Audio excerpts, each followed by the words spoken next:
Namaskaram. Namaskaram. Do you see yourself first as a performer, a researcher, or a communicator of music? Communicator of culture, heritage, everything, music and arts. At what point did Carnatic music move from structured learning to a personal exploration for you? Maybe 10 to 12 years ago, I moved away from the structured learning and more of my own internalizing and learning on my own. How did your gurus shape your sense of classicism and musical aesthetics? Oh, I have the most traditional of gurus, my mother, then Calcutta Krishnamurti Mama, and then Sanjay Subramaniam's most traditional gurus. So that's the root. But also it's like there's branches that are allowed to go out in different directions. So I've always thought that way, even though the root is very classical. Are there ragas that particularly lend themselves to analytical exploration for you? Yeah, probably it comes back to those Gana ragas, especially something like Todi, Bhairavi, Kambodi. Tadari na na na. Na ra na na na ra na na na. All the three for you.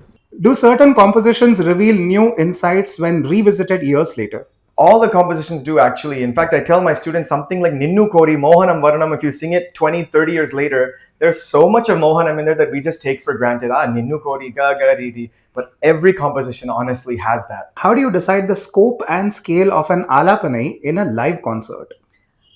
Depends on the duration of the concert, the type of audience, depending where I am geographically. But also it should match the song and the aim.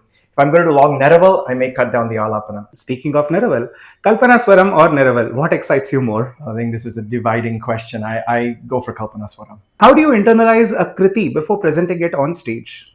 Repetition. Sing it over and over and over and over again, even if you're bored of it. Repetition is the only way. And how has teaching influenced your own listening and practice habits? It makes me look at things much closer, especially if I just sing something and don't think about what I'm singing, but a student has trouble repeating. I have to break it down. When I break that down, I understand it better, even though I've just been doing it without really understanding a lot of times. I think that's the number one thing. Does performing abroad change the way you present Carnatic music? Yes, 150%. Because the goal is to reach more people. So you have to see how to do that. What does Margazhi mean to you? The OG question. Yeah, Margazhi for me is like everybody from everywhere in the world coming into one tiny square mile radius and all going to concerts listening. It's like fun. It's like a family reunion. Thank you very much. Namaskaram.